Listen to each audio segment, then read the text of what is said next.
Good afternoon, everyone. Welcome to the February 4th, 2025 meeting of the Chatham Finance Committee. My name is Andy Young. I'm Vice Chair, and I will be conducting the meeting today. Pursuant to Governor Healy's March 29, 2023 signing of the Acts of 2023, extending certain COVID-19 measures adopted during the state of emergency, suspending certain provisions of the Open Meeting Law, General Laws, Chapter 30A, Section 20 until March 31st, 2025. This meeting of the Chatham Finance Committee is being conducted in person and via remote participation. Every effort will be made to ensure that the public can adequately access the proceedings as provided for in the order.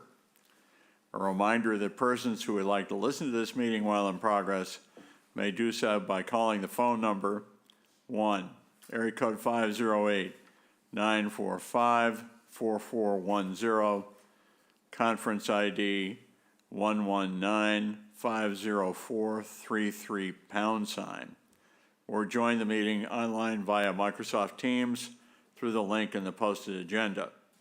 While this is a live broadcast and simulcast on Chatham TV, Xfinity Channel 1072, despite our best efforts, we may not be able to provide real-time access. We will post a record of this meeting on the town's website as soon as possible. This meeting is being recorded and will be available shortly hereafter. If anyone is recording this meeting, please notify the chairman. Seeing none, all right, we'll do it with roll call. Tommy Doan. Here. Okay, remote. Barbara Madison. Here. John Papalardo. Present. Joanne Sprague. Here. Andy Young is here. Kristen Andrus. Here. Tracy Shields. Here. Eric Whiteley. Here. And Stephen Daniel is here remotely as well. Great, thank you. Here. We have a quorum. We can proceed. Carrie, do you want to step up? Thank you, Mr. Chair. There's going to be a little bit of change. We're going to start off with the departmental budget of community development before we start with natural resources, just so you're aware of that little change. So the Department of Community Development for FY 2026 is reflecting a budget of $1,137,615, reflecting an 11.59% increase from the prior year. This includes $1,015,115 for salaries and wages, which account for contractual wage step and longevity increases, as well as temporary wages and overtime.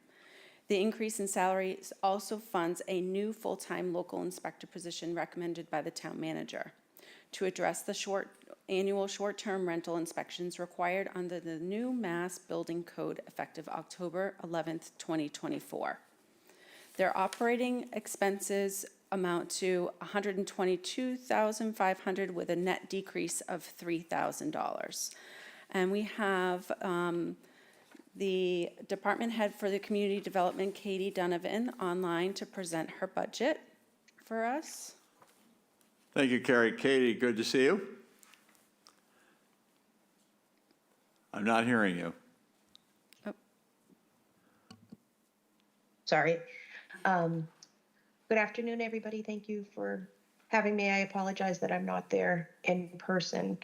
I have a brief presentation for the community development budget. If you'll just give me a moment to share my screen.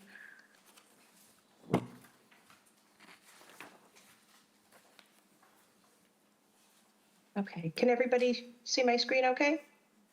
Yes. Yes. Okay. So just a brief overview of the Department of Community Development.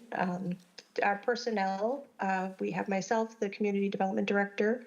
We have Jay Briggs, who's our Building Commissioner and Zoning Enforcement Officer. Sarah Clark, who's our Central Permitting Coordinator. Our Housing and Sustainability Director, Gloria McPherson. Our new Town Planner, Christine O'Grady. Our local Building Inspector, Richard Flores. Our Department Coordinator, Christina Bassett. And we have Community Development Department Assistants, Chantel Kilkenny and Annie Hayes. We also have contracted on a per inspection basis our electrical inspector, Pete Winkler, and Eric Okala, who is our plumbing and gas inspector.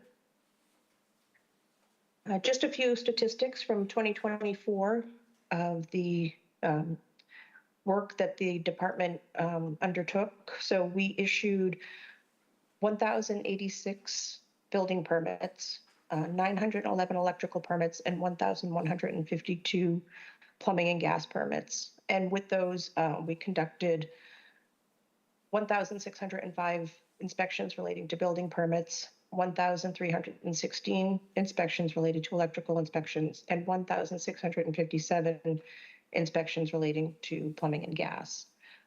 We took in revenue of $581,690 related to those permits alone.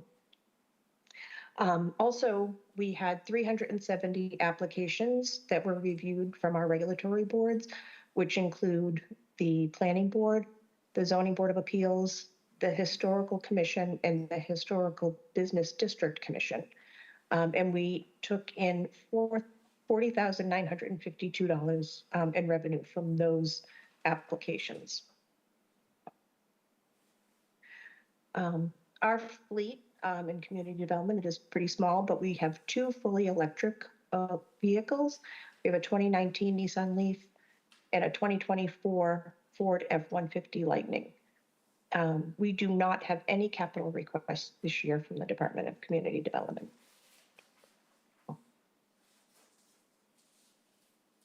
This is a slide just relating to the operating budget. Carrie had already gone over all of this information, but as she mentioned, our operating expenses, we have a decrease due to savings in operational supplies.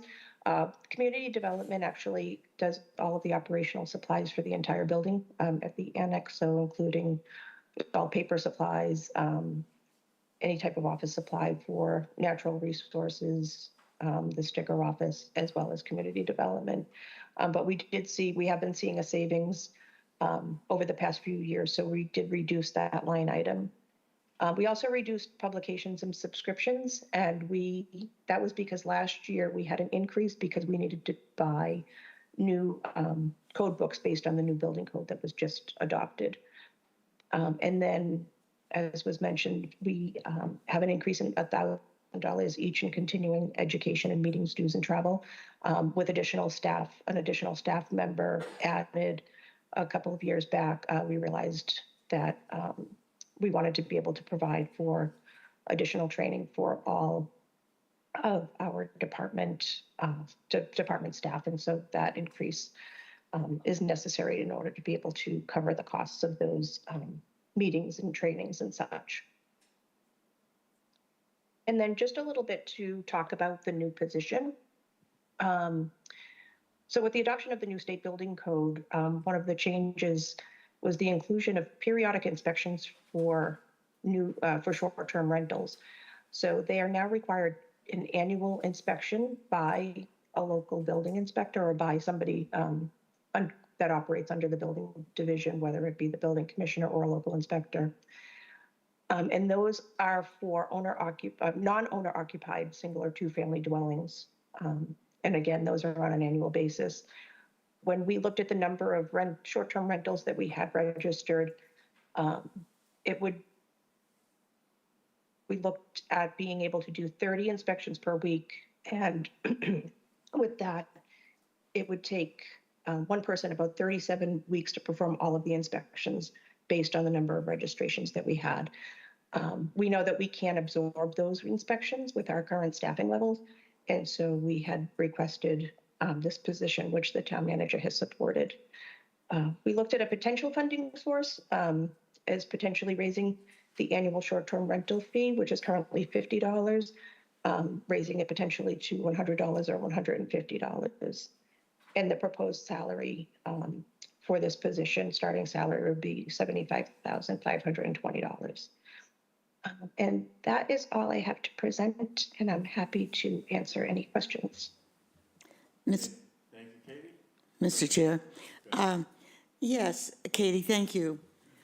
11.59% is quite an increase in economy where the rate of inflation is not nearly that high.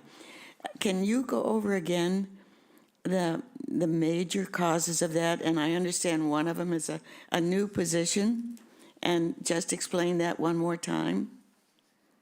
Sure. It's for the contractual wage and step and longevity, as well as the new position. So anything that's related to the salary, because again, we have a decrease in our operational expenses, but the increase is really related to the salaries, which are related to contractual wage, step increases, longevity increases, as well as temporary wages and then overtime. And can you give me again the justification and of the new position and the description of what this new position does for the town, please? Sure. So this position will primarily be conducting inspections of short-term rentals as required by the new adoption of the state building code. These inspections were previously not required under the building code, and now that they are, again, we don't have the ability to absorb these inspections with our current staffing levels. And what we would like to do is have a new local inspector who would primarily perform these inspections, but we would also cross-train to be able to conduct other inspections required by the building code, as well as train our current staff to be able to do short-term rental inspections when needed, if the new position, the person hired in the new position wasn't available. So that would be, for this new position, $75,000 plus benefits of between $15,000 and $20,000. That's correct. I think if Carrie could confirm on the wages and on the benefits, I think that it's. And what are the benefits again? Did I get that quite right? The benefits run how much? The benefits, sorry, I just want to interrupt for just 1 second. The benefits run, we estimate around 30,000. 30,000, Yep. okay. I'm behind on that. Yep, So altogether, that's around 105,000 for this Yeah. new position. yes, that's correct. Okay, thank you. You're welcome. Thank you, Joanne. Eric, go ahead. Thank you. Again, staying on the new position, so can you give us a little more detail on what this means? Will they be doing inspections, year-round or during the season when most of these are populated? And how does that part of it work, and what are they actually inspecting? So they'll be inspecting for life safety, egress, making sure that there's smoke detectors, carbon monoxide detectors and such. They will, our hope is that they won't all end up being early on in the year. My assumption is that people will want to have them done most of the time in the off season. So I'm assuming sometime between September and May before the high season, because I would assume that they would not want inspections done during the time when they were renting. But again, we would have somebody available all year long to be able to do them as requested. But what we would do likely is that we would send, with their annual registration, we would send the information for them to call and set up an inspection with our local inspector. Go ahead, Eric. So is there a revenue portion to this, to the side of these new inspections as far as a fee for being part of it? And how many are currently registered? How many homes are we actually talking about here? So when we had first requested the position, we had checked with on the rental registrations, and at that time there were about 900 short-term rentals that were registered with the town. Again, our thought was that if we were able to increase the registration fee, which is annually currently $50, if we were able to increase that by $100 and to have a $150 fee, that would be a potential funding source for this position. So that's something that we're exploring as an option, as a possibility. I have other questions, but not necessarily. Barbara, go ahead. Thank you, Mr. Chair. Katie, I'm guessing that if we have to do this, other towns have to too. Was any thought given possibly to sharing a position with another town instead of taking on the whole full-time position for us? So we hadn't thought of that because we were thinking that most other communities are probably, or at least locally, are probably in the same boat that we are with a number of inspections. It's something that we haven't explored, but I'm certainly happy to do so. Is this something that, I mean, you have to be licensed to be an inspector, I'm guessing? You do. That's something that we looked at as well, but because it's under the state building code, you have to be certified as a local inspector in order to be able to perform inspections under the state building. So how long would you guess each inspection takes? So our information provided by our building commissioner, he thought that they would probably be about, maybe 30 minutes to an hour at the most. And so potentially performing, 30 inspections a week, maybe 6 inspections a day. Okay, thanks, Katie. Go ahead, Eric. Sorry, I keep cutting in front. So the plumbing and gas inspectors are hired outside, they're not full-time town employees. Is there any consideration to having this kind of a position in that manner? Sure. We did think about that. I don't think that it's something that we're necessarily opposed to, but this position was requested by, by the building division, by the building commissioner, and thoughts that we would have somebody be able to be there again and fill in at times on the, I apologize.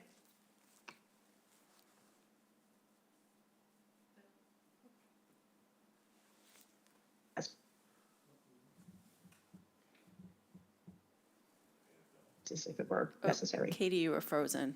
Oh, you're still frozen. Oh, sorry. That's okay. Sorry. I'm sorry. Did any of my answer come through?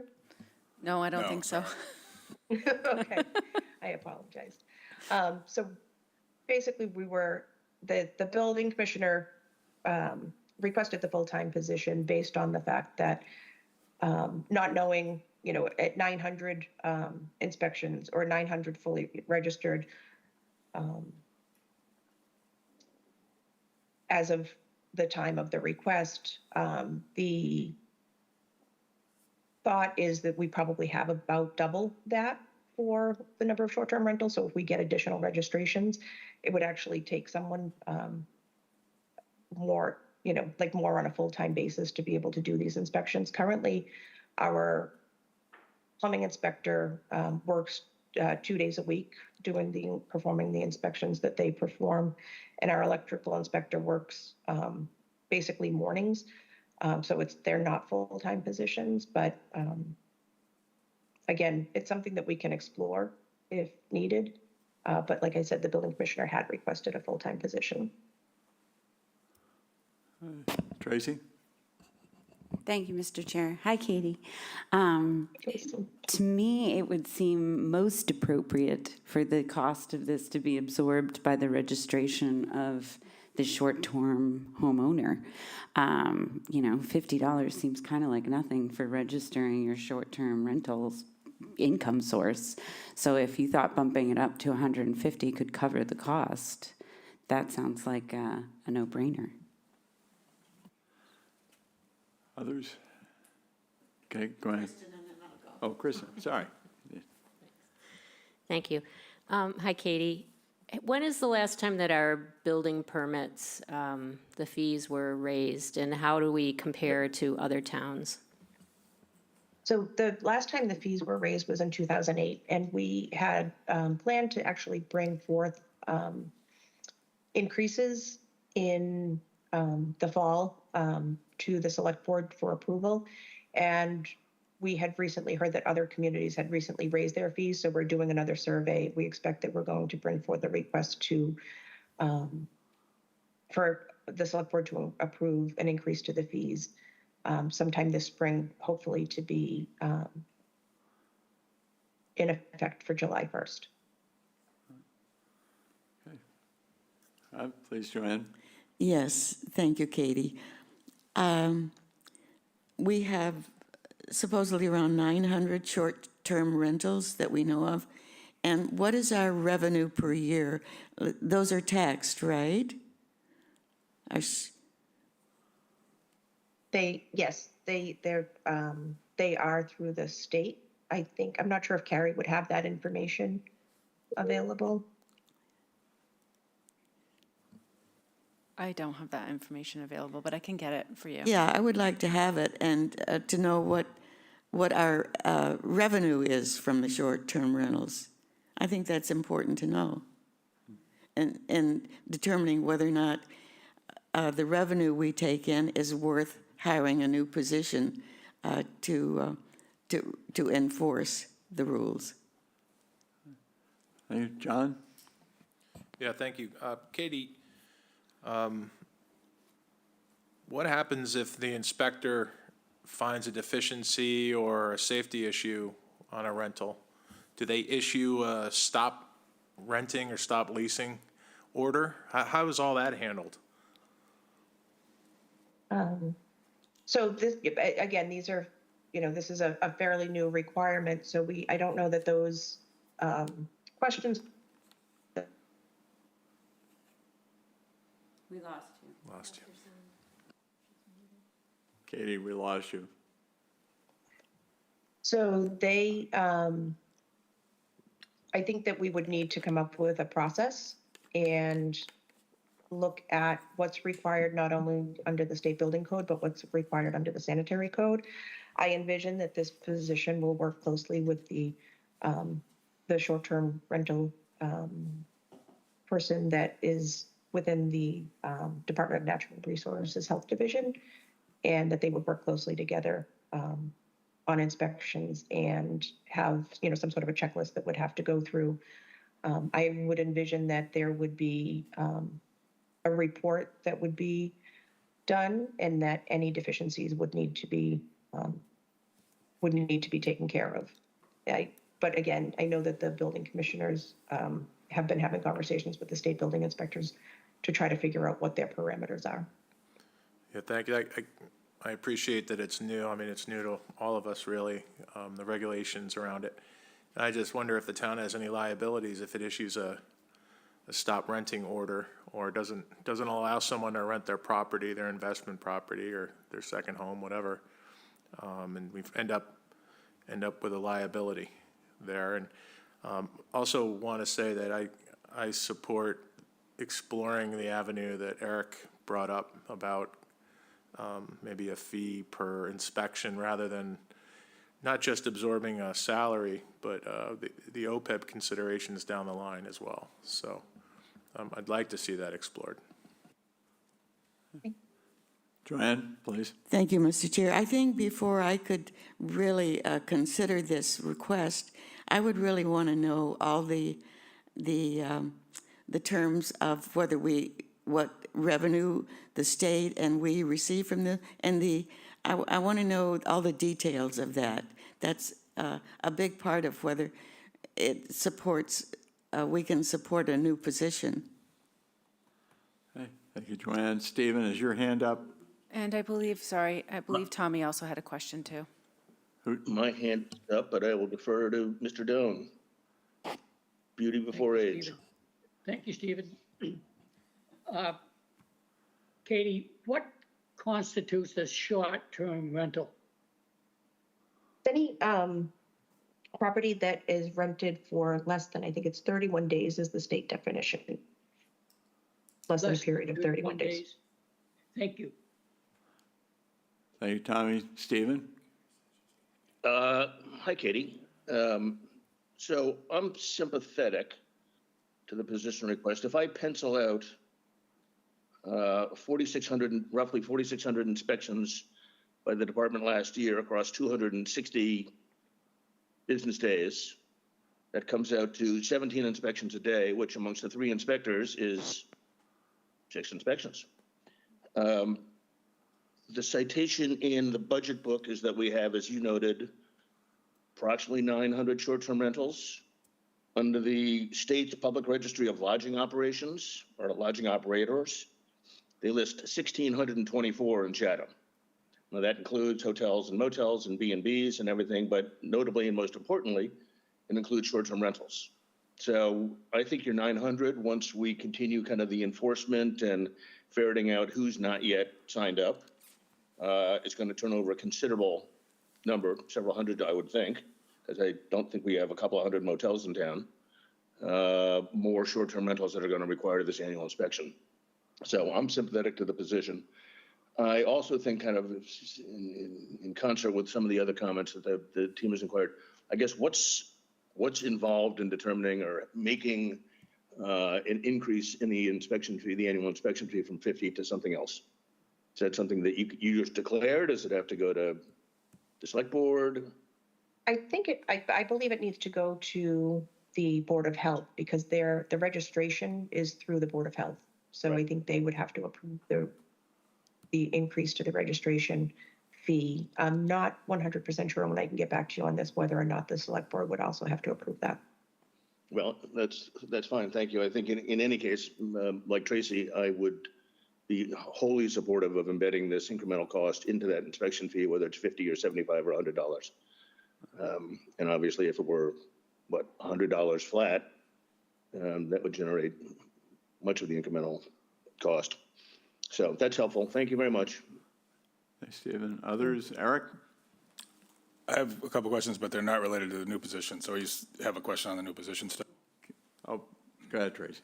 More just a comment that businesses, when we get our permits through the health department, pay substantially more than $50. And to me, a short-term rental is a business.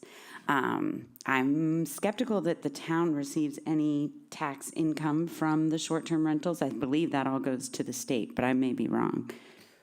No, we do receive money. We receive long-term and, well, it's traditional, I call it traditional, rental, and then short-term rental revenue. I just have to get the numbers of what we took in 2024, but we do receive money. So it's a tax on top of that we receive. All right, can we go ahead, Barbara, you have something on this? I was just wondering, is there any way that we can find out from the health department whether or not they'll approve the increase before we have to vote on this position?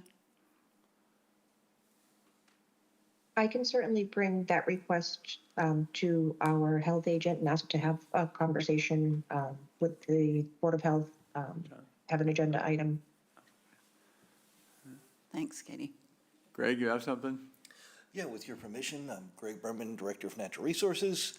The Board of Health actually met on this last night, and our health agent, Judy, and myself had a conversation with the board. They're not coming down one way or the other about whether they would do the, increase in fee. They are waiting to see what happens. And it's not, they don't say that they're not doing it. They don't say that they are doing it, but they want to see what's coming forward. That said, I think they understand. We had a long conversation about that this is an unfunded state mandate. So we are required to do an annual inspection of every property every year. So these annual inspections can't be assumed by current staff. What we're kind of working towards right now is, having these inspections on this kind of basis, but we have a $50 fee right now. There was even conversation last night, which I thought was an interesting idea of, we still have our $50 fee, or we break it down such that, this $100 is the state surcharge. This is what your money is going towards, this new mandate. But they were not opposed to it, but it hasn't been brought in front of them yet to have a vote. Thank you, Greg. I'm looking around the committee, I would guess we would probably be unanimous in saying we think that the fee needs to be increased and the Board of Health should participate in that. Right. Get that going, because that's craziness to leave it the way it is. Stephen, you have your hand up. I do have my hand up, and I guess I would like to ask the chair to consider that we propose a verbal resolution in support of an increase in the annual fee to something at $100 or north, and see if there's sentiment on the committee, as you suspect there may be, in support of that. And I think if in fact have that vote, then we can relay the endorsement of the Finance Committee to the appropriate group that Greg and Katie were talking to last night, and maybe that'll be a little nudge. Stephen, do you have an upset limit? 150. Yeah, all right. You're So I guess I proposing would- a resolution. Yeah, I would propose a resolution that we encourage the appropriate authorities to increase this fee in light of this unfunded state mandate to between $100 and $150. Short-term rental inspection. All right, is there a second? Okay, I hear a second. All those in favor say aye. Aye. Raise your hand. Aye. All Aye. right. Looks to me like it's unanimous. That's good. And, He said you're like Nostradamus. excuse me? You're like Nostradamus. Yeah, well, we'll just have to send a message back to the proper authorities. Let them do that. I think before we depart from community development, there are probably some other questions that don't have to do with short-term rentals. Eric? Two questions. One's just my newness to the committee. The revenue side of the building permits, plumbing permits, electrical permits that come in doesn't show up here, so where does that go? It's to the general fund. And then there's a line item for $60,000 for purchase of services, and it's the same as what was budgeted for last year. So what is that for, and then how much of that was used from last year? So the purchase of services line item is used for annually for specifically for we contract with the town of Barnstable to do our weights and measures. They have a large sealer division, and they do all of the weights and measures for the town. We have an annual contract with them, and that increases each year. I believe this year it's about $13,000. The other funds that we have in the purchase of services are available for us to be able to utilize if we need to hire someone, hire a consultant to do some work for us. Recently, we've hired or we've utilized the funds for environmental site assessments for some of the properties that or for the two of the properties that we've purchased for housing. We've used the funds to contract with historical consultants to work with us on some endeavors with the Historical Commission, most recently looking at the Nickerson Family Foundation, the Nickerson Dig archaeological study, and that was to potentially make that a national register site. And so we utilized funds from that. So they're used for various projects, and we often don't use the $60,000, but we have it available as projects come up throughout the year to be able to contract with consultants to do various work that's supported by the department. And then the unused goes back to free cash, Gary, is that? It does. Yes, that's correct. So last year, $16,000 was expended, and the year before was $20,000. So, yeah. Katie, I was curious about ADUs. How many have we permitted in town? 3, Only 3. only Okay. 3. So we were not swamped with applications. We were not at all. But I will say that the state has come out with a new, with new laws. And so we will be revising our ADU bylaw to comply with the state requirements. And we'll likely have that before our annual town meeting in May. Okay, all right, that's encouraging. I have one other question along those lines. I think that at some point, will we be addressing the proliferation of short-term rentals as conducting business in residential zoning districts? Yes, we've had conversations, and I think that that's something that with our new town planner on board that we would like to explore. We'll work with town council on what's appropriate. But that's what other communities have been looking at most recently, and that's something that we will look at as well. Like I said, town council may have some recommendations for us just based on recent case law. Okay, all right, thank you. Barbara, you had a question? Thank you, Mr. Chair. Katie, this was my mistake for not asking at the time, but Facilities had said that they made safety improvements and upgrades to affordable housing buildings to prepare them for occupancy. I was wondering, do you have any idea how many that would have been? So I'm sorry. So I think it was just one property. I think it was a property that was purchased by the Affordable Housing Trust at 558 Pearl Road. And they're working on some upgrades to that property before it would then be sold to an affordable qualified buyer. Ah, okay. Thanks, Katie. Joanne, please. And those were paid through the trust. I just wanted to say that those funds were, improvements will be paid through the trust. Quite all right. Please, Joanne. Katie, back to the ADUs. What makes me think that they're now of right, that you don't have to go through a process? So they are allowed by right that there are certain times when they may be required, a special permit may be required. We're working through that with town council based on the new state laws, but they are as of right in every community in this Commonwealth. That should make it a lot more convenient to establish an should. ADU, I would think. Okay, Yes, thank it you. definitely should. You're welcome. Okay. John, please. Katie, just a quick question.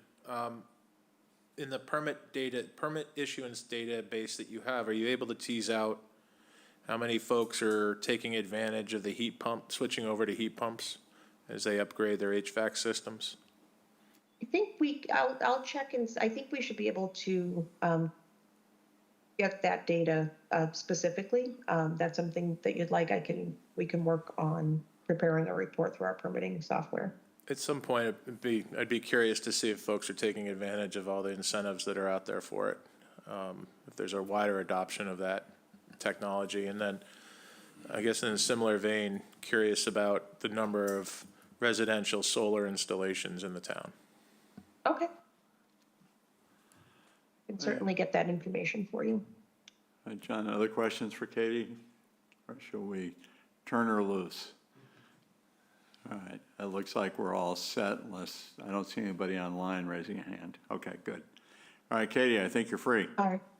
Thank Great. you very Thank you all much. very much, and I apologize for not being there in person. Quite all Thanks, right. Katie.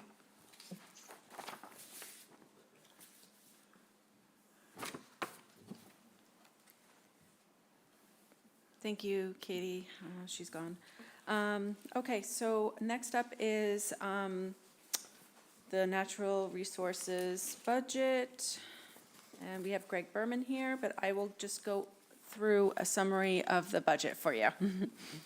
So natural resources operating budget is presented at $2,387,675 for FY 2026, an increase of $63,223 over the current fiscal year budget. The Health Division budget for FY 2026 is $615,112 from an increase of 3.10% from FY 2025. The Conservation Division operating budget for 2026 is $422,957.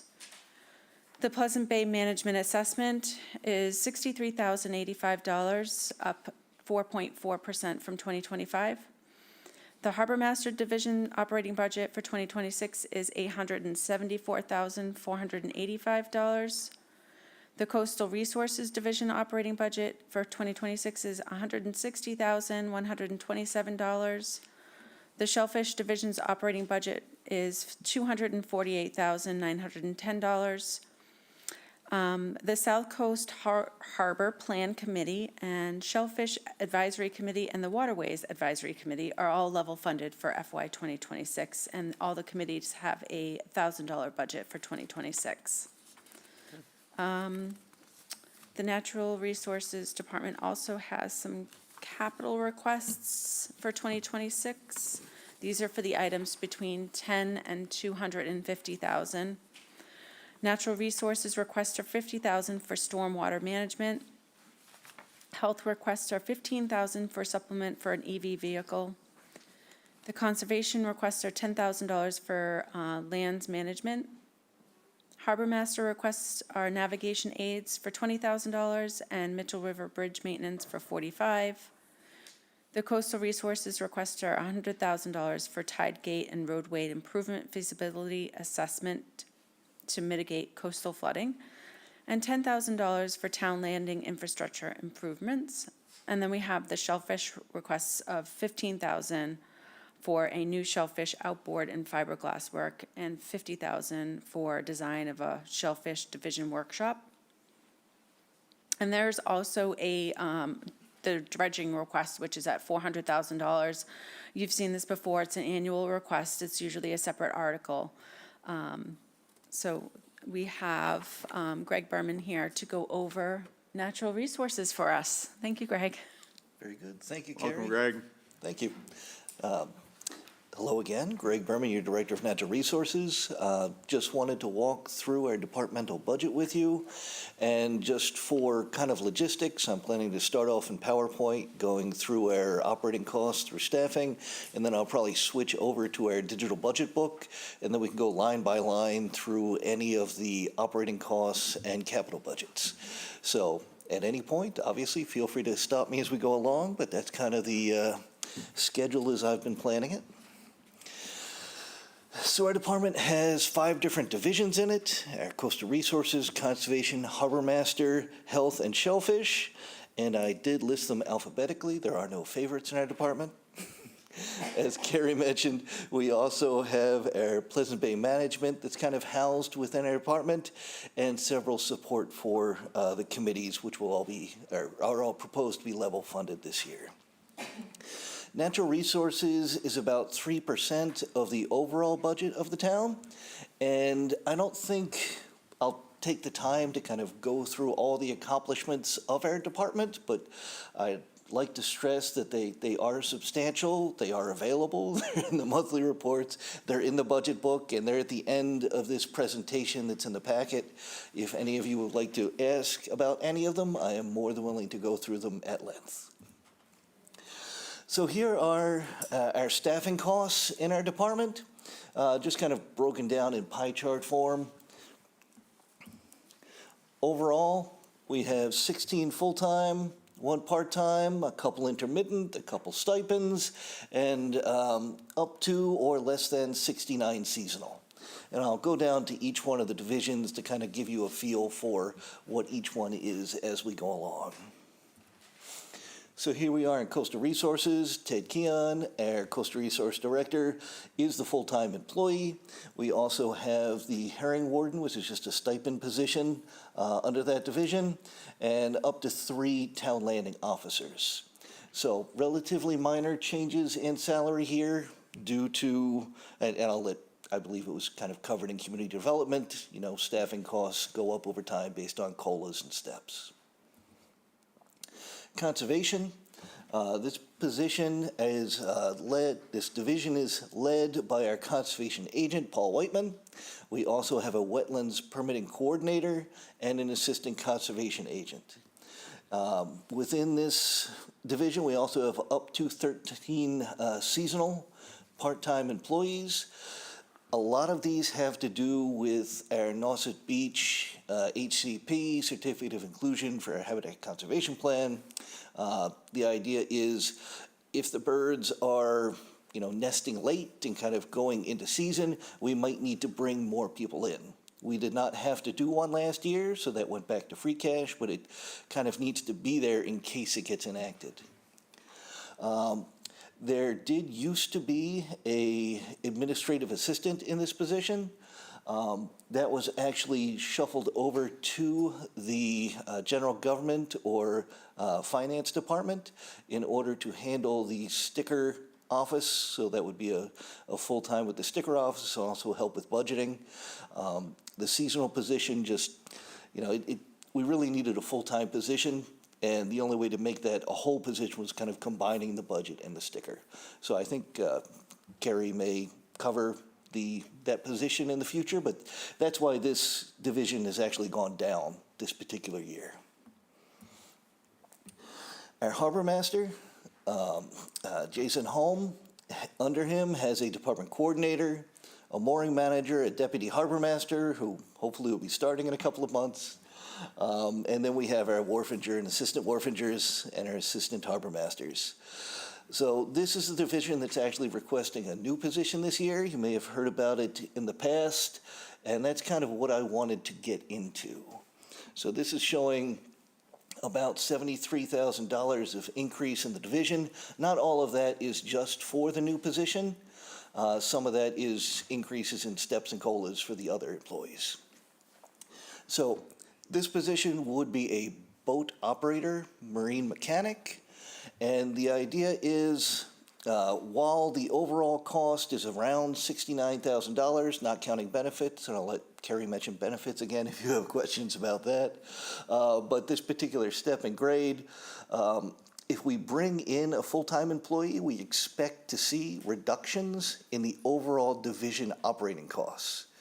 So while there is an increase in the overall division budget for this, when we start taking into account the expenses and a couple of the capital lines, I feel like the net cost is around $11,616. Part of that is under our temporary wages. If we have a full-time employee, that would take the place of that particular part-time employee. Contracted services, vehicle maintenance and equipment. This person will be doing a lot, or primarily the engine repair for our trucks, our trailers, our boats. The Mitchell River Drawbridge has an operating line. We hope this will go down as we'll be able to do preventative maintenance in-house. We would still need to, sub out for the larger work and some of the electrical work, but we also expect a reduction of about $30,000 in the capital request. While it is a capital request, it's an annual capital request. So that used to be $75,000 every year. We expect that to go down.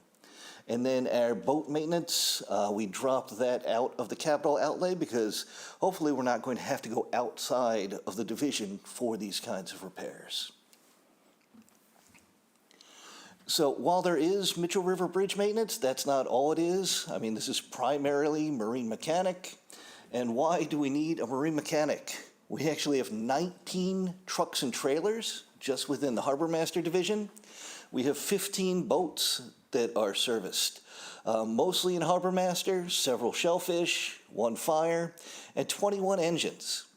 So if you've ever had marine work done on a boat or an engine, you can imagine how difficult and expensive and scheduling involved. This would keep somebody in-house and available to do the work. So I just want to make sure I cover a few of the kind of higher topics about why this position is needed.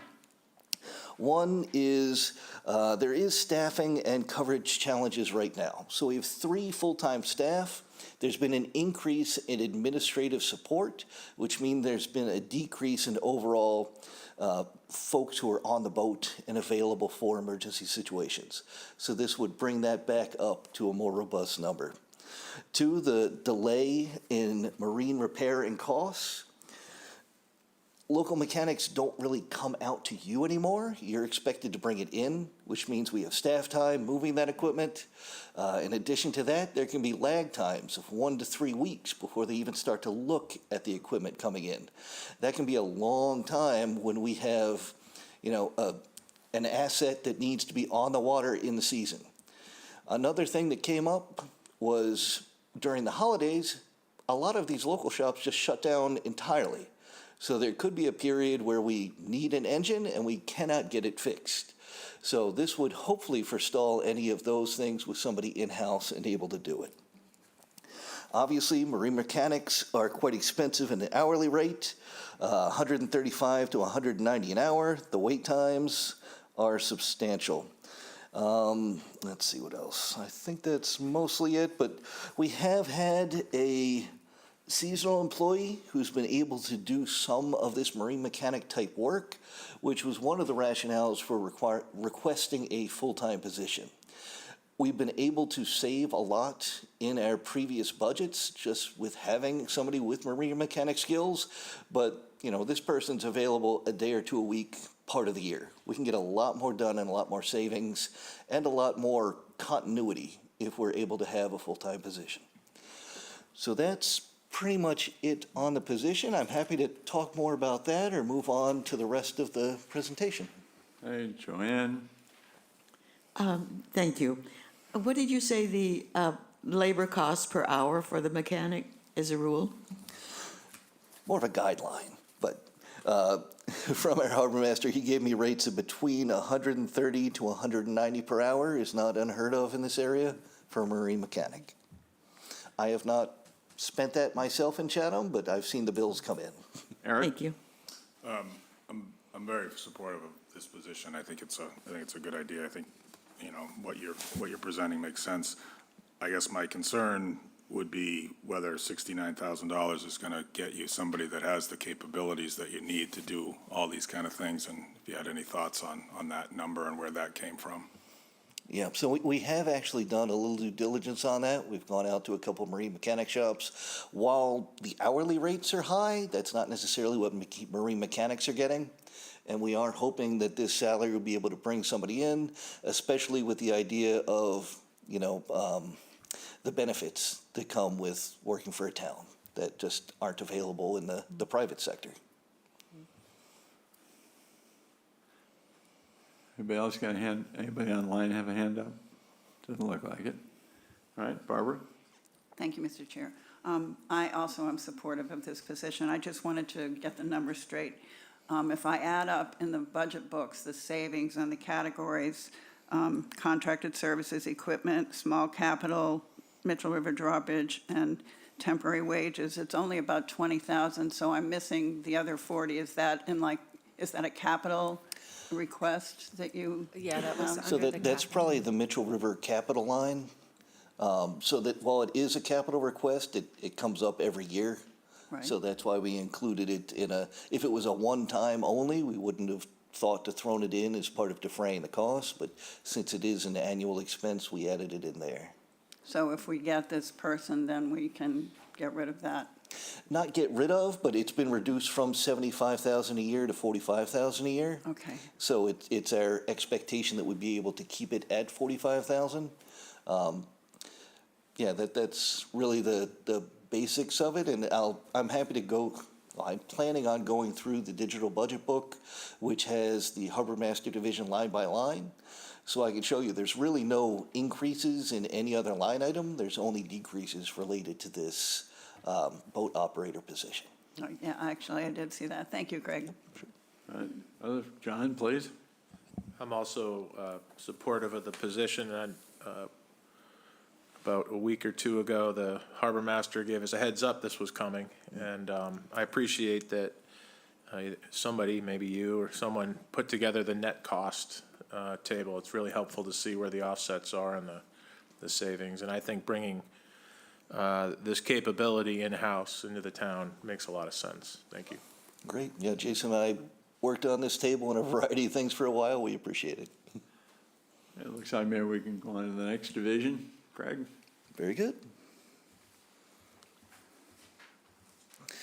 Next up is our health division, led by our health agent, Judy. And in that division, we have a department coordinator, we have our health inspector, our housing inspector, and we also have a stipend for an animal inspector, working with our mutt mitts and that kind of thing, bleeding over into our health division. So we have 5 full-time, and myself, 2 intermittents and 1 stipend.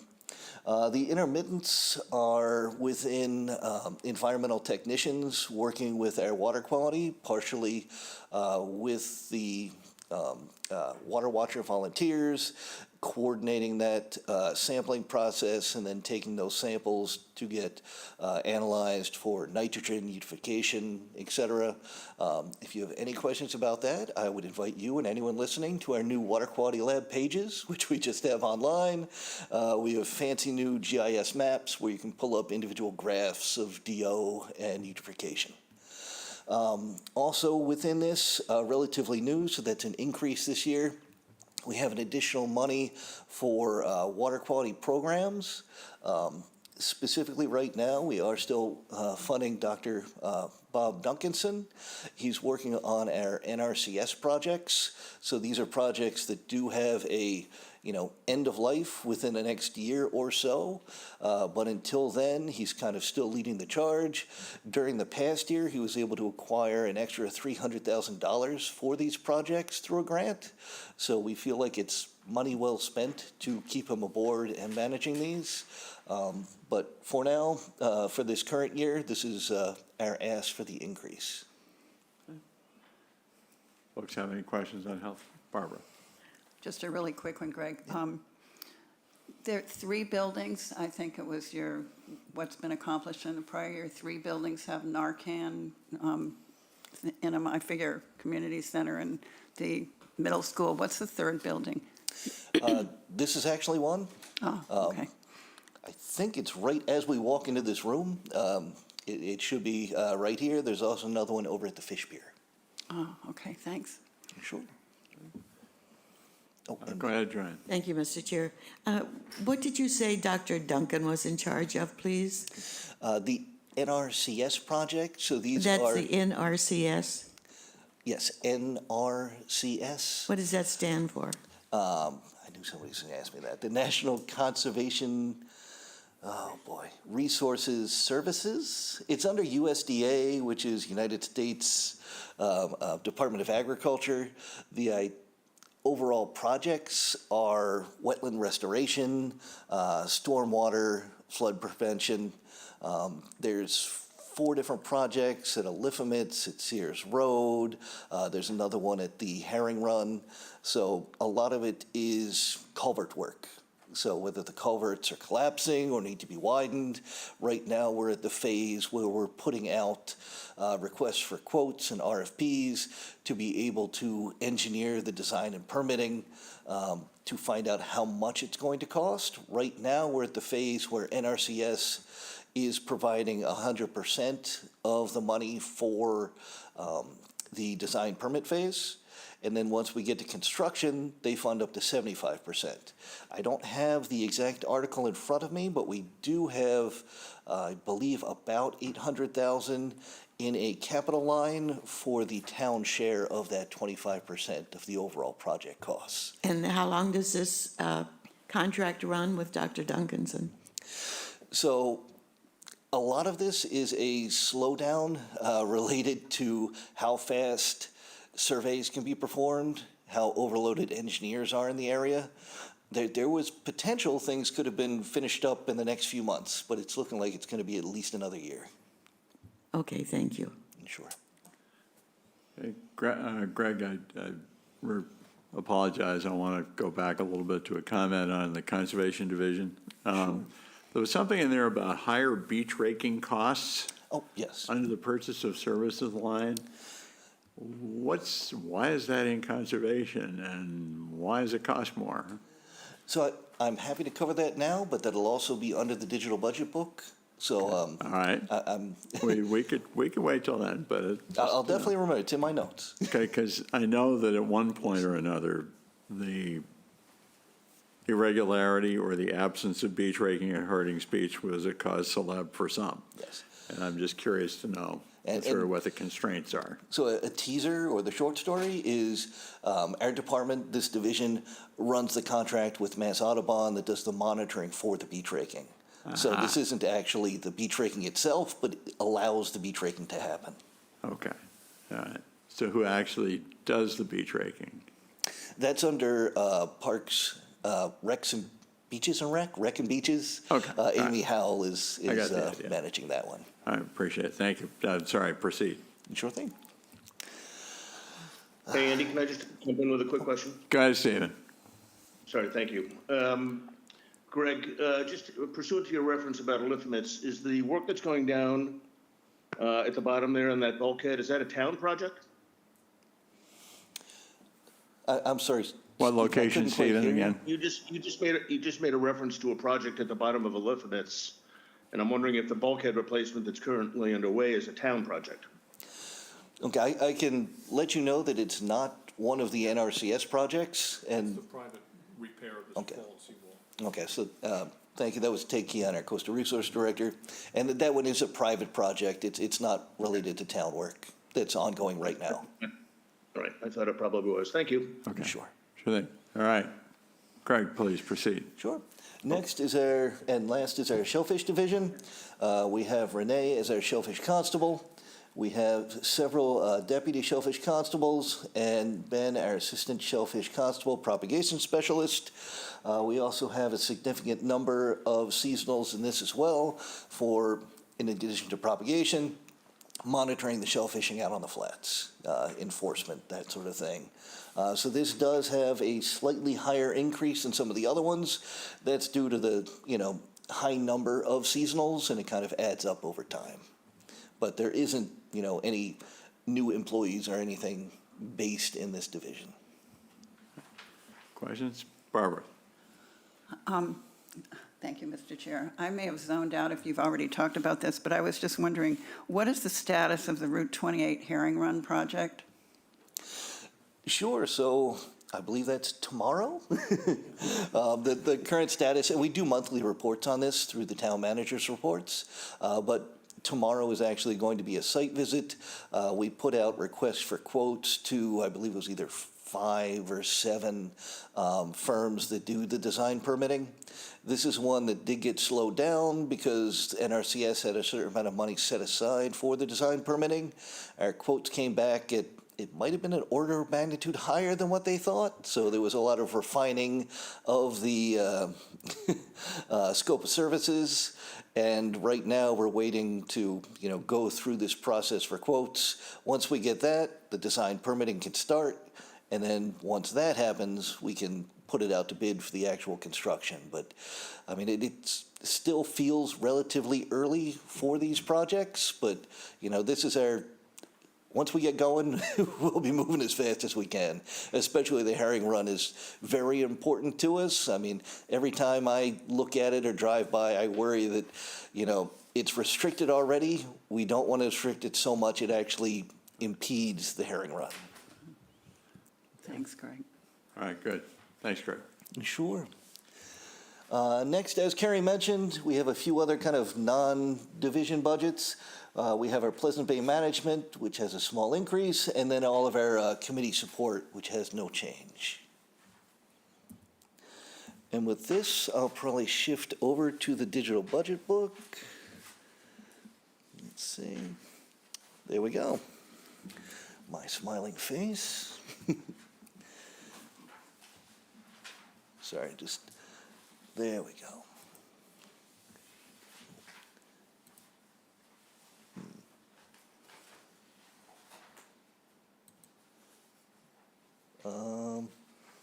Mark? Yeah, I don't know why I can't click on. Yeah, you see natural resources? I need to be able to expand that. Hold on. When I go off there, it goes away before I can get to it. Oh, that's so weird. How'd you do it? I have no idea. Which one, Health, yeah. Okay. Yes, thank you. All I right, just kind of right-clicked on it. right-click it first? All right, Right-click. I'll give it a try. Thank you. All right, I'll see if I can find the mouse again. There we go. Okay, so we did cover staffing already. All of our accomplishments are available, but I just kind of want to scroll down here to the operating budget worksheet. So here we have our operating budget, and I am more than happy to chat about any individual line item on here. I'll probably call out as we go past anything that's changed significantly, just for your attention. First one is under temporary wages. There's an increase, and that's what I was talking about just recently with the NRCS work. So there's a bump in temp wages for that.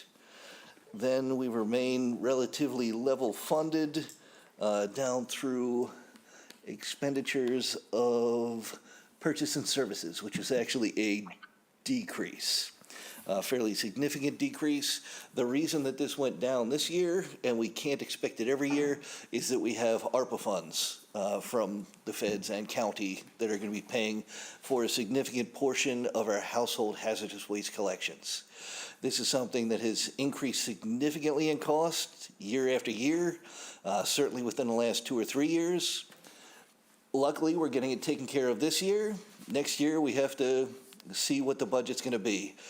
From a financial perspective, it's a very difficult process because we don't know what they're going to charge us until after the collection occurs. But we've had enough money until these projects started skyrocketing. And it's not, new vendors coming in, it's just increased costs from everything after COVID. But it is decreased this year due to the ARPA funds. Greg, typically that takes place at the Harwich Transfer Station, right? Correct. And how do we split the cost between all the participating towns? It's actually based on the weight coming in, or the actual, they keep track of who comes in and what town they're from. Yes, they keep track of who and what town they're from, but I don't recall being weighed. I'm sorry, not necessarily weight. It's the number of each from the towns coming in. Yeah. I believe it's even the material coming in, not necessarily weighed, but for some of the bigger ones like mercury, that gets checked because it's a little bit pricier. Okay. But other than that, it's typically a percentage of the use by town. Okay, thank you. Okay, after that, it stays fairly level down to advertising. Advertising does have an increase because we expect regulatory changes in 2026, possibly short-term rental regulatory changes. Scrolling down a little further, we go down to, I believe, assessments is the next one. This is our Cape Cod Greenhead Fly Control assessment. So I did get in touch with them, and they said their rates were increasing to close to $3,000 this year. So trying to account for that. But this is the state greenhead fly control, and this is our cost share for it. John? Is there a way we could bump that budget up and get rid of greenheads? I don't think so. I'm assuming the state's doing all they can. I'll check for you, though. Go ahead, Barbara.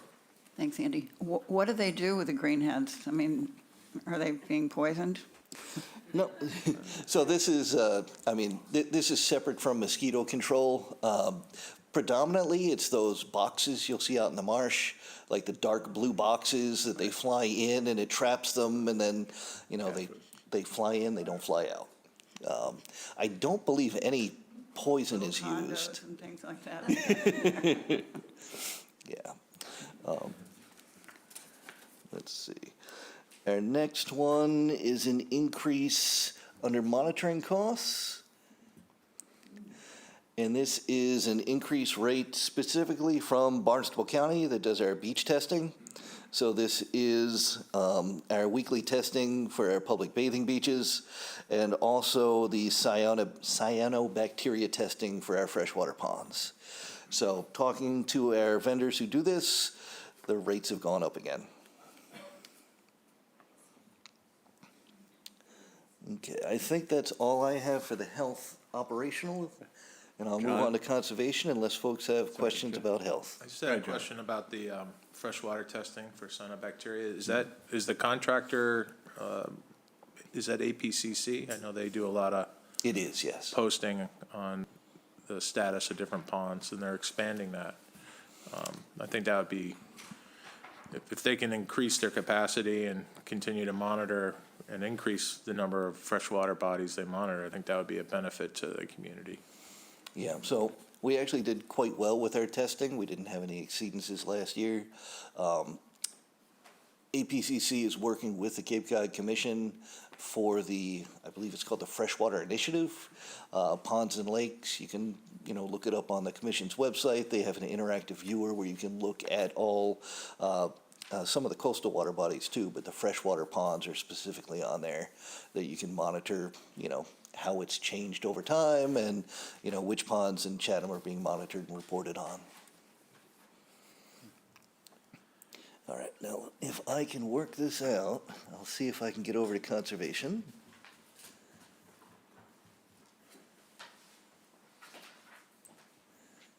Oh. Okay, there we go. I think I got your trick. Okay, to conservation, scrolling down.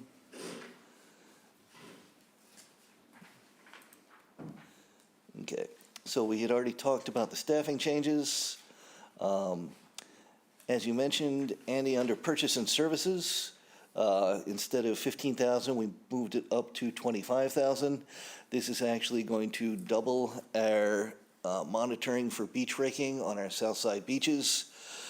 We can't have them there every day. We can't hire or bring in, Mass Audubon can't support that many staff, but we can at least have it more than the once a week that we were getting over last season.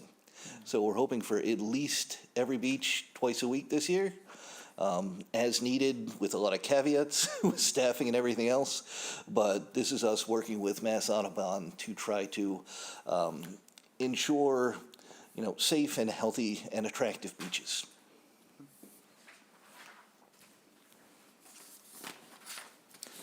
And I think that is the only change in conservation. Unless there's any questions, I'll move on to coastal resources.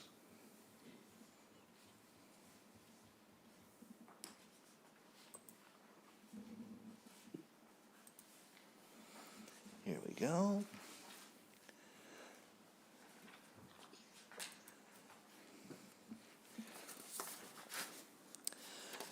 And actually, this one has no changes whatsoever to it. Let's see, we have our typical operating supplies, our advertising. We have our town landing maintenance, which is $10,000. I believe everyone here and probably online knows what that's for. Let's see, and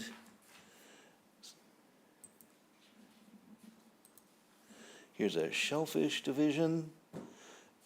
Sorry if my scrolling is making you dizzy. It's making me dizzy too. Okay, so things are consistent until we get down to printing. There's an increase in printing, and that's due to a potential rule change that would require new booklets. And that's also part of the increase in operational supplies. There is also a requested increase under uniforms. I believe that overall increase in prices for hats and t-shirts with that many seasonal staff, it's difficult to have everyone showing up wearing Town of Chatham gear out on the flats while they're doing enforcement.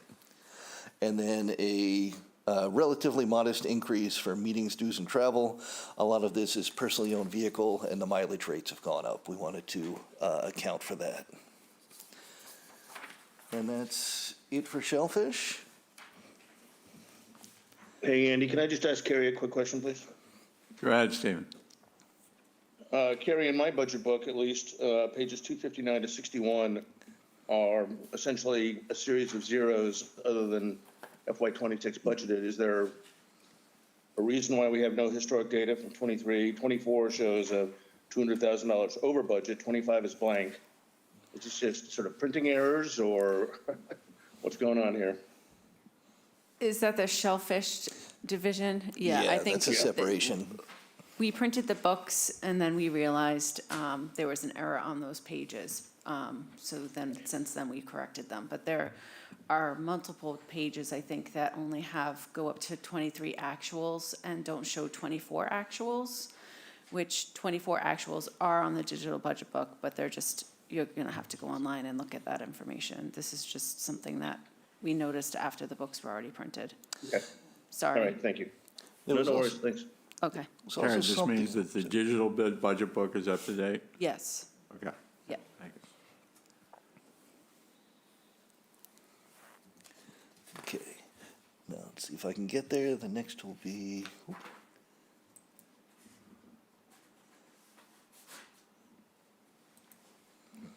next is Harbor Master.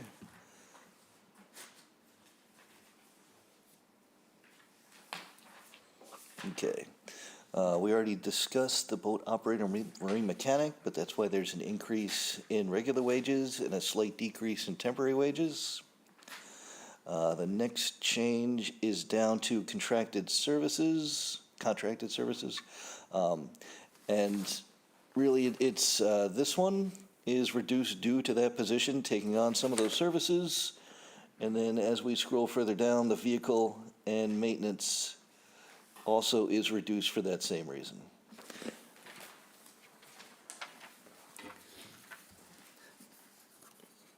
And then the Mitchell River Drawbridge has also been reduced, and everything else is at zero, but I did want to call out our capital outlay. So this is reduced because we've removed boat maintenance from it, but we did actually add a wave sensor that the county will be able to install and maintain for us, but it would be out offshore by the bars to be able to provide real-time data, not just for our harbor master staff who are going out, but also for the general public and fishing public who could make use of how high the waves are at a given point before they decide to go out or not. John? Curious about that sensor. Is it part of a bigger network of sensors on the Cape? That's what we hope is going to happen. So the county has the interest and the knowledge. They did not have the funding yet.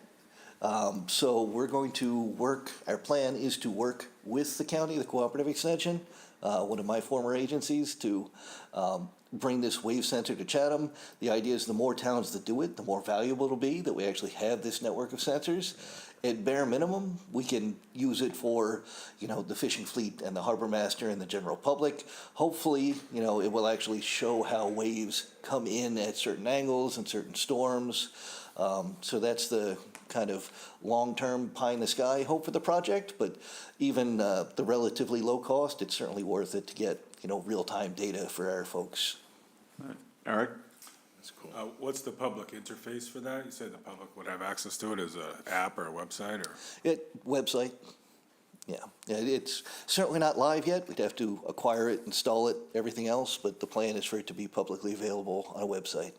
On the Town of Chatham website. We'll have to see if our particular format works for it. If nothing else, there'd be a link to where you could get to. So you can get to it from Town of Chatham. I'm not sure if you get, real-time scrolling data on our particular, website requirements. Do you have a sort of date expected for that, or? Well, after July, we can put the order in. We'll have to see what the time frame is for actual delivery. But, hopefully by fall, winter of the coming season. Go ahead, John. You said it's a program through the county extension? It's more of a hope of the county extension. I'm not sure how many other towns have gotten on board yet, but they are kind of making the rounds, seeing who else is going to be interested. So, yeah, we're getting on board because we have multiple reasons to do it. We're hoping others do too. Hopeful this works out. Something I've been hoping we were able to do, and was hoping we could have something like that many years ago. But I think it'll prove out well, and look forward to hopefully it being implemented. Yeah, it's great. I mean, right now, we're budgeting for one. We want to kind of run it as a pilot, see how it works, and there might be room for expansion, but, the more wider range, as you mentioned, other towns doing it is going to be more valuable for the whole region, so we'll see how it goes. I mean, I have some fears about just how stable it's going to be. The wave energies out there can be incredible and move. I mean, they're moving harbor master buoys, they're moving Coast Guard buoys. I'm Some not of the sure what this conversations instrument we've looks had. like, but Yeah, it's hope it's- definitely not going to be a bottom-mounted system. It would be covered in a minute. All right, cool. I think that Stephen has a question. Stephen, are you asking a question? I'm about to ask a question, with your permission. Please. Greg, this may predate your tenure, but did not the town experiment, or do you recall if the town experimented with a service contract for the Mitchell River Bridge a short handful of years ago? So that would have predated me. I know I've seen references to an extremely high quote for a service contract for Mitchell River. I believe in excess of $100,000. I don't have that number on me right now, though, to confirm it. That was, that had been mentioned in the past of, part of this position being able to defray that. I think we don't even have to bring that in. I mean, for the really big projects, we may need to bring in an outside contractor, but we're not going to necessarily need a multi-year service contract for preventative maintenance. This is what that would avoid. Okay, terrific, thank you. Well, I've got you, I can't find the reference in the budget book right now, but I do recall seeing the reference to the tide gate, I think for $100,000. Yep, Is that the Morris Island tide gate, and is that for engineering, or is that for a replacement, or what's the exact reference there? short story is engineering. Longer story is I will still cover all the capital lines, and that's under the capital budget. Okay, I will wait. If, Greg. if the committee has patience. No, keep going. So that was the last of the division's operating budgets, and I'll move on to the capital, which should be my last planned part of the presentation. Oh, there we go. Coincidentally. Okay. So I'm just going to kind of scroll. Let me know if I missed something. The first one is for stormwater management. This is our MS4. This is EPA federal requirement to be able to do this type of stormwater management. We recently got a contractor on board to get us up to compliance with some stormwater regulations. The regulations are housed in DPW, but our department, working with health and some of the other folks, handle the reporting for our MS4 requirements. There's annual reporting required. It's not just reporting. There's regulations. There's taking a look at how any of our outfalls might be discharging into water bodies. But, that I guess to try to sum it up more quickly, this is to manage our MS4 program. And it has been used, and we see a lot of immediate use for it coming up.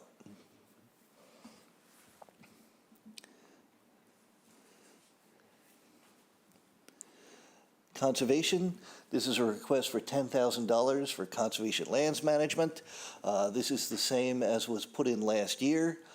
This previous year, it's been used for everything from osprey poles to some larger equipment purchases and scoping out. We do have a lot of plans to do more work to conservation areas. Both our agent and assistant conservation agent have looked into how to expand the kiosks, get QR codes for trails, have more extensive trail maps for all our areas. They did submit for a Mass Trails grant. This is an excellent use of matching funds that's required for those sorts of things. So fingers crossed we'll get that. Hopefully we'll be able to use this for match. And even if we don't, we still have a lot of projects that kind of will go through the process, but as match, this gets us moving a lot faster. Under Harbor Master requests, there's the Mitchell River Bridge maintenance, which, as we mentioned, went from $75,000 down to $45,000, and then a standard navigational aids for $20,000. That's unchanged from previous years. Greg, I'll ask, where do we stand with regard to the surf-capable boat for the Harbor Master?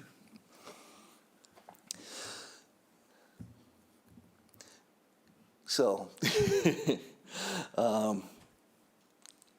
I'd like Jason to be able to weigh in on that specifically. I know we have some matching funds. I believe we were going to put in for a grant, but I don't have all the answers for that right now. But fair enough. I just wanted to make sure we raised that subject. Yeah, it's certainly on our radar. I can't speak to the exact. And when Jason gets back next week, we can, follow up with information for you. Okay, thank you. I think we're getting near the end.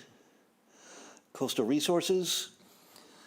So we have 10,000 for town landing improvements. So this is the same as previous years. The new request for tie gate and roadway improvement feasibility. This is not for the actual construction. This is for the engineering analysis, maybe even some partial design. We applied for a CCM Coastal Resilient Grant and did not receive the funds. So we had some funds from a previous year that we were going to use for match and ask for $100,000. We did not receive that, so now we're going to request it through this budget to be able to get this process going, because this still isn't the construction phase. We'd like to move things along. The tie gate is certainly not working as a tie gate right now. The assessment would hopefully show whether it should be a tie gate, whether it should be a bridge, a wider culvert, what it's going to do for the migration of the marsh in the area, whether it's restoring it, impeding it, how it might be used to be able to prevent and certainly not make worse flooding in the area. So it's really the continuation of that process that kind of got stalled due to lack of a grant funding.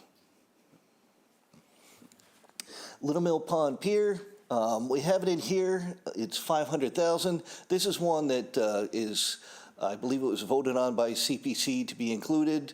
So the full $500,000 would be part of the CPC article and not a separate request here. And then our $400,000 is an annual request from the dredging program. And, while Ted is here, I am more than happy to have him come up and explain any part of the dredging program. I noticed from the most recent aerial photography that it looks like the Stage Harbor entrance channel is not doing too badly. So we may not have to roll the dice on the Corps of Engineers.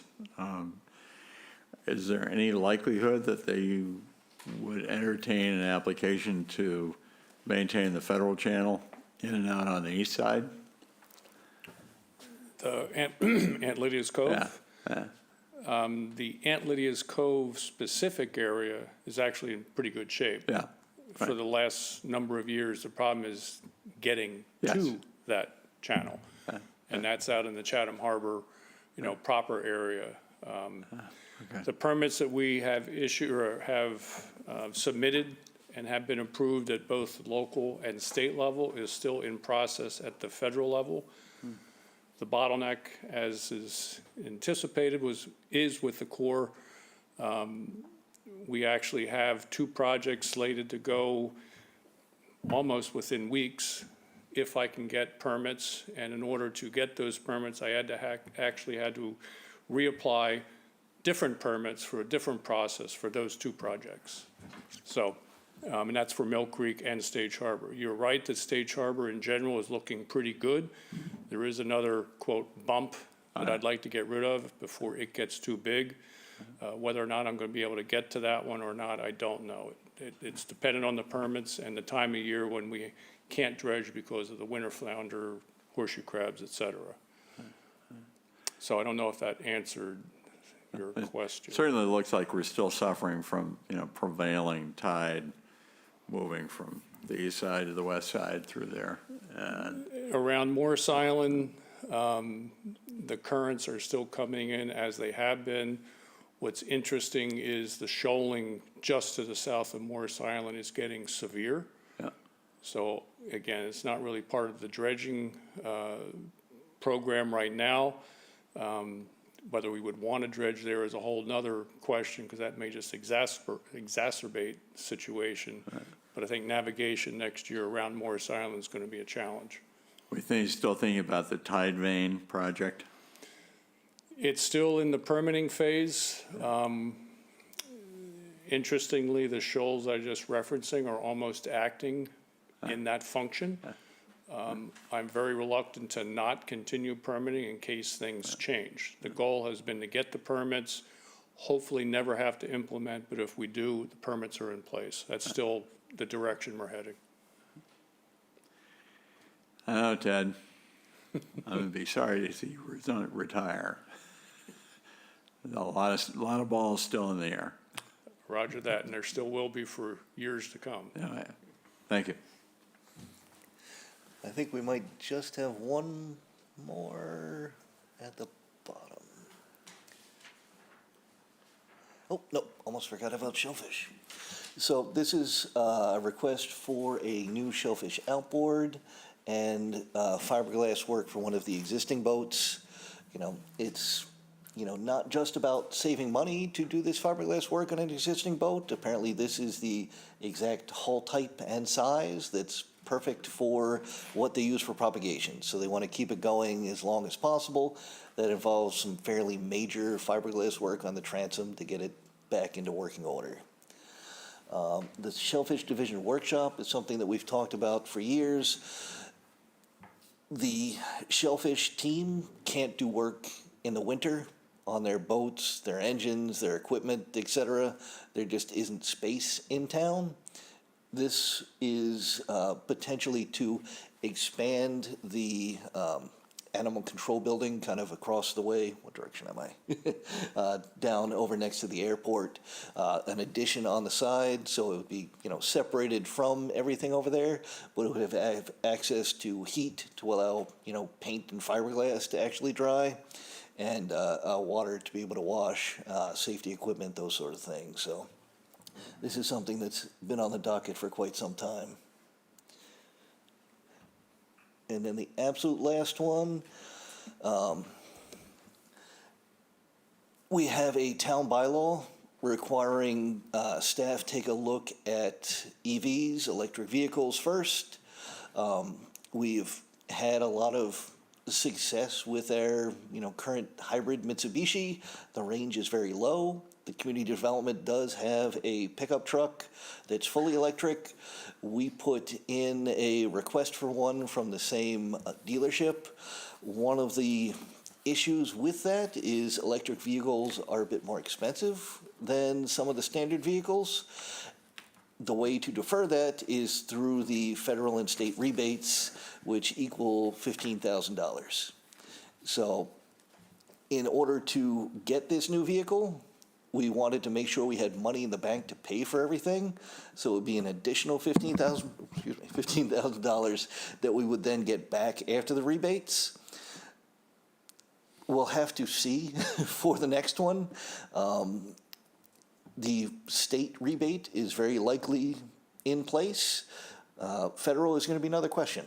We really don't know how that's going to pan out. It was our intention that we would ask for this money and then would go back to the general fund, free cash, something like that, but it might actually need to be spent if the rebates change significantly. And that is the last topic on the department budget. Other questions for Greg? Anybody here? No? Online, anybody have questions for Greg? Doesn't look like it.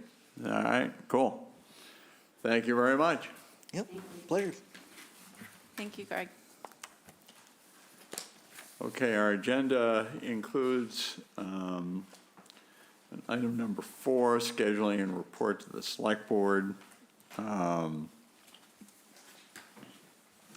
hope you all are working on the points that you want to make to our chairperson who is working on the report for the select board. Amongst other things, we could also talk about water rates. We could talk about the police department recruitment stipend and the Crawl Road project that seems to never want to die. Why don't we take up water rates first, because that's such fun. Go ahead, Trace. Thanks. I was going to throw in on with talking about water rates. I was struck when we were talking about the transfer station that that the transfer station wasn't charging enough to make it worthwhile to pay for what it disposes of. So those seem to be rates that should be reviewed. Okay, do we want to say anything about that individually, collectively? Stephen, you got any questions about that? Are you there? I know you're still online. I'm here. I'm just flicking buttons. Okay. Well, it's an interesting topic, and I think, much like the water rates, consideration of whether or not we want to refer that to the select board for suggesting or requiring or implementing a review by the appropriate party or division would benefit from kind of an initial data scrape, much like I did on the water rates last weekend. So I would be happy to kind of explore disposal rates around the Cape. I'm not sure it's going to pop up as readily as water rates might, or water rates did, as a matter of fact. Right. But I'd certainly be happy to look into that. I would agree with the principle that people should generally be paying essentially market rates for the services they're receiving. So depending on what the committee thinks, I'd be willing to tuck into that a little bit. So what do folks think? Go ahead, Kristen. I would encourage you to include that. I think that one of the alternatives that we talked about last year, or at least that I raised, was some communities don't accept commercial haulers dumping. That's how they deal with reducing their cost. So, I think we've got two alternatives. We either subsidize our commercial haulers, as we've been doing, which I think is getting a little bit uncomfortable from the budget, and or we increase tipping fees, or consider the alternative of just not accepting commercial haulers. The views, Barbara? Are the only commercial haulers that we accept to tip Chatham ones? Is there any way that we could discourage, possibly by pricing, out-of-town haulers?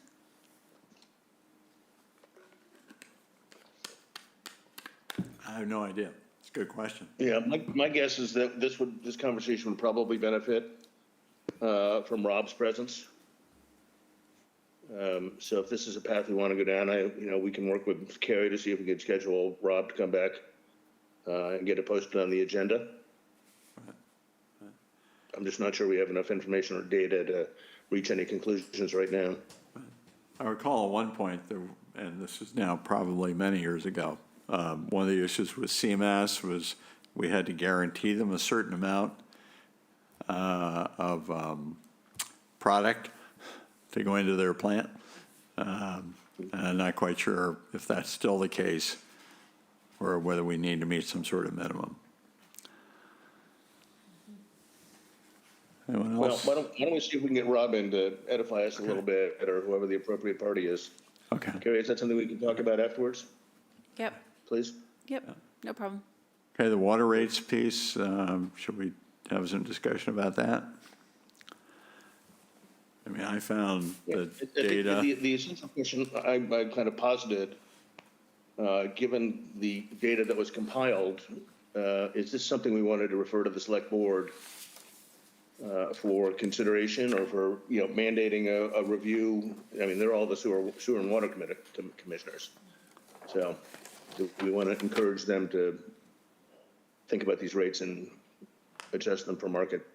So, may I? Rob and I are currently working with a company called Waterworth, and reviewing, setting up new rates for increases to balance our budget currently. We need to have enough revenue coming in for the water department to pay for the operating expenses and the debt service that we currently have in the water department. So therefore, last year I noticed a decline in the revenue compared to our budget.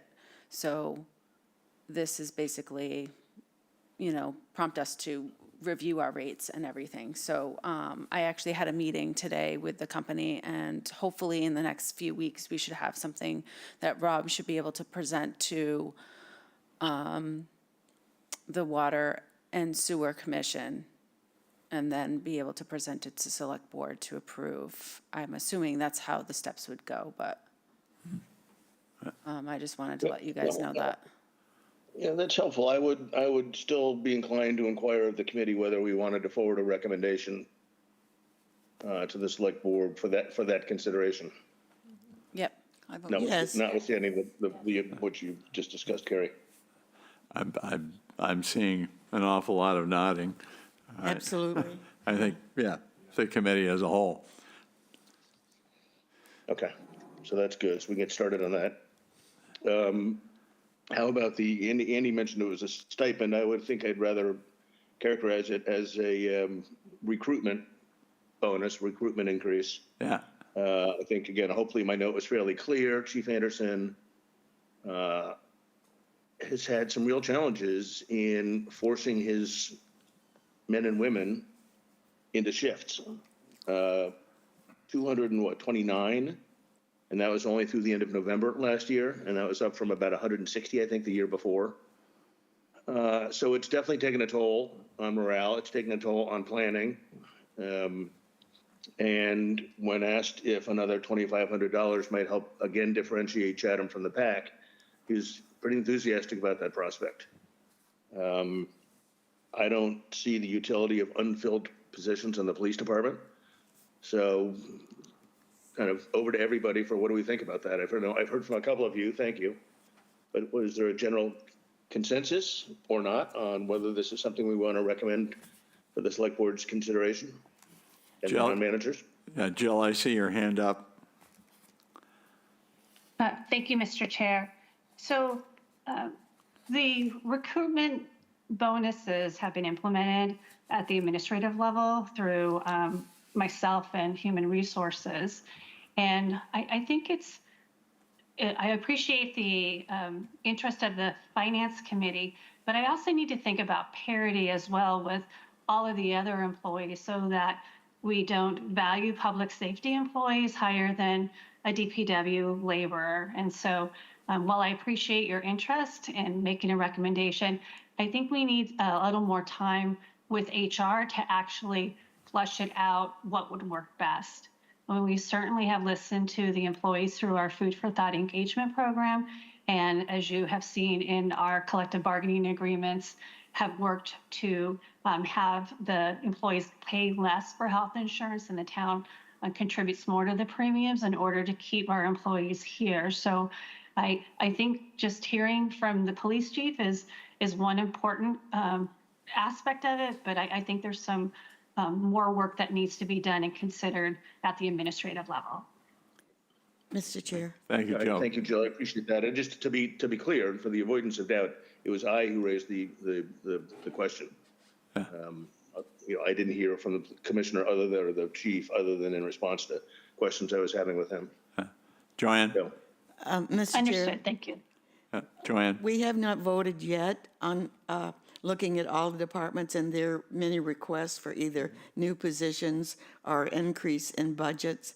And I think it would be premature for us to take up a request for an increase from the police department until we've had a chance to review every department. So I would be in favor of looking at it throughout the town, but I would not be in favor of making a recommendation at this point that the town increase that recruitment bonus. So let me just jump in. I want to be very clear about this. This is not a request from the police chief. This is an idea that I had following a conversation with the police chief. So to characterize it as a request from the police department is erroneous, and I really feel a need to correct that fact. I understand. From a timing perspective, we have to give a report on the budget to the select board in 10 days.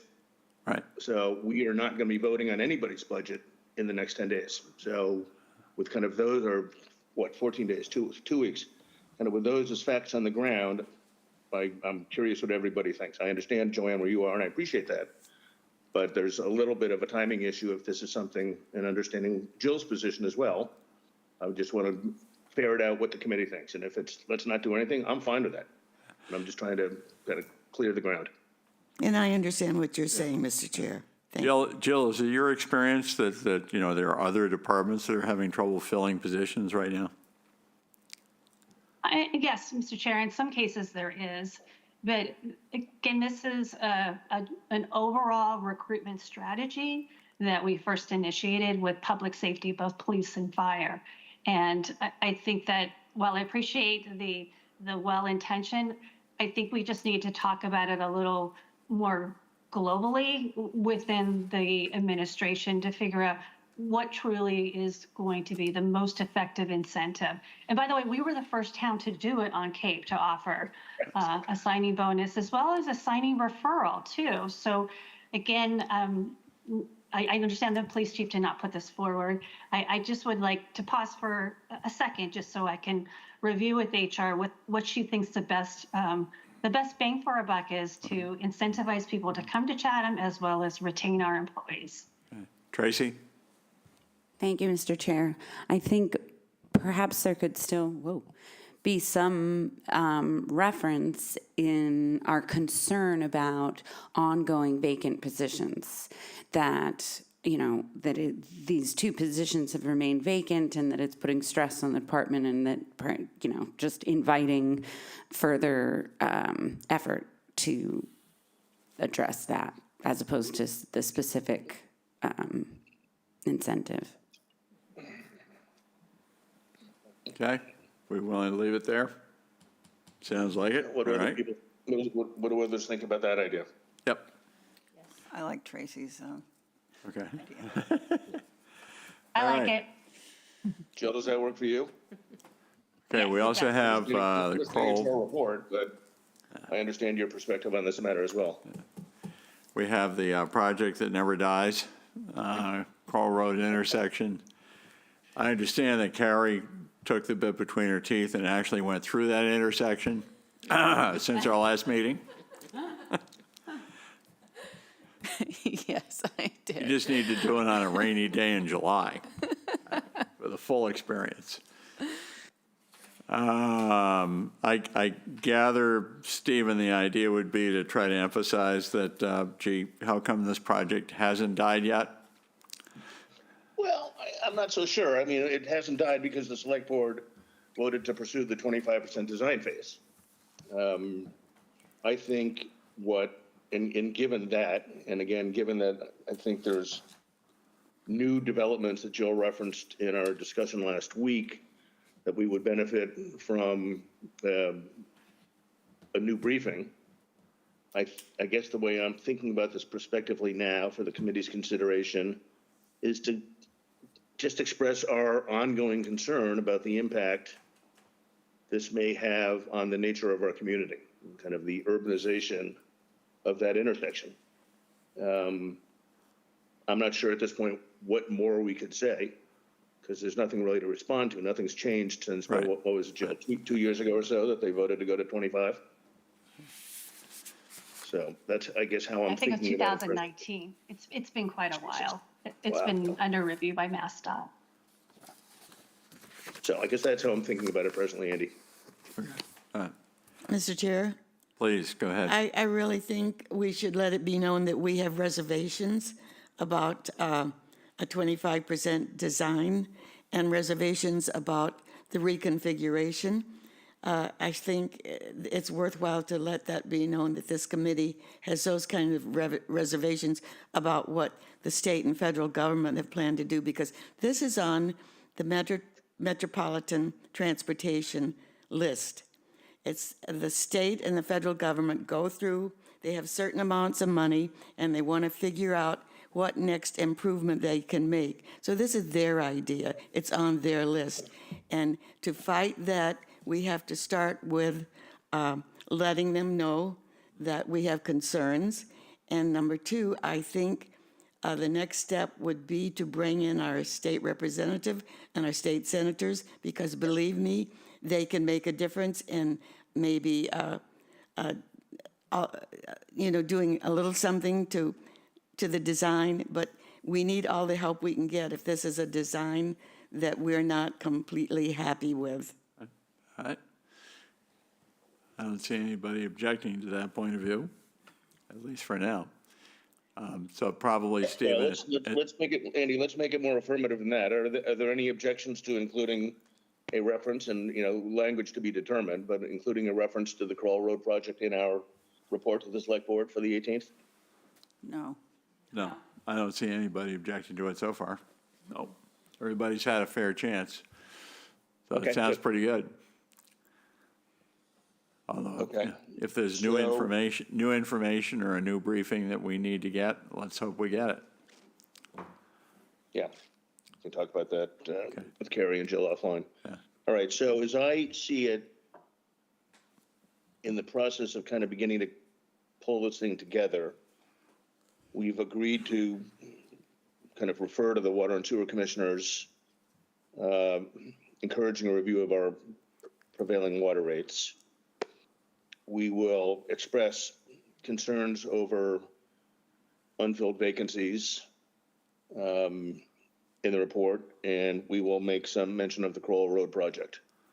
And in that case, as well as the transfer station, we will do some further due diligence at a time to be determined regarding both of those, Crowell Road and transfer station rates. Does that sound square to where we are? I think so. Yeah. Sounds good. Barbara, you have something? Thank you, Mr. Chair. I also think we should put something in there about the prioritization of the Council on Aging building. I mean, we've been dancing around with this for years now, and I think the town should get behind the project and get it done. What do others think about that? I Tracy? agree. Go ahead, Tracy. I support that completely. Others want to weigh in? Not so far. No one else cares, but I feel very strongly about it. We need to make progress on it. Okay. Well, do we think it's, let me ask the negative space question. Do we think it's a bad idea to put some language in, encouraging resolution of this project, or would we rather not go there? I just need some guidance from the committee. John? I would support language in the letter to that effect. Anybody? Same here. I'm not feeling a lot of energy in the room. Kristen says same here, too. I mean, it's I agree with what John just said. It's just that we haven't, again, we haven't discussed it and gone over the Correct. complete cost, but the idea of it, I think most of us agree that something needs to be done. Yes. But we just haven't had a chance to look at the cost and what it's going to cost the town completely. That's the only hesitation on my part. Well, we do have cost estimates that are preliminary, but which we can certainly share. But I take your point, Joanne. I think, again, if we were to frame this, it would probably, kind of given how I'm reading the room, it would be in the context of kind of encouraging pursuit of a resolution, not necessarily endorsing specific plan A, B, or C is kind of how I'm feeling the room right now. Sure. I can live with Does that. that make any sense? right. We want Yes. we want a resolution. Supporting a resolution that we think can pass. Like, to me, it's like about actually finally getting something done, not just another proposal that might not pass, but something that everyone seems to think we can actually get through. I suspect now that it's coming out of free cash, we probably will be able to get it through. Kristen? Thank you. Thank you. Kristen, go ahead. Thank you, Andy. Barbara, that's exactly what I was just going to ask as a point of order. I remember seeing $5 million being paid out of free cash to make this happen. It doesn't seem like it's going to be coming to us as a separate article. So, I mean, what is the process for that? Well, it has to go to, Jill or Carrie, is that something we can throw your way, please? Sure, so it still requires a town meeting article for which the select board will have to place. Yeah, it's the quantum vote that's different for borrowing versus free cash. Free cash is a simple majority, just like you would use for a tax rate to purchase the ambulance. Borrowing authorization requires a 2/3 majority vote at town meeting and a ballot question. So free cash, town meeting only, no ballot question. Thank you, Joe. Any other questions on that? No? All right. Okay, do we have anything else we need to resolve today? Doesn't sound like it. Good. I'll entertain a motion to adjourn. That's very helpful, Amy. Thank you. So Somebody moved. want to move to adjourn? So moved. Oh, good. Second? Somebody. All right. All right, those in favor, Tommy Doan, Yes. Barbara Madison, Yes. John Papalardo, Yes. Joanne Sprague. Yes. Andy Young says yes. Kristen Andrus. Yes. Tracy Shields. Yep. Eric Whiteley. Yes. Stephen Daniel. We are unanimous. please. All right. Thank you so much. We'll see you all Thursday. Thank you, guys. Thank you.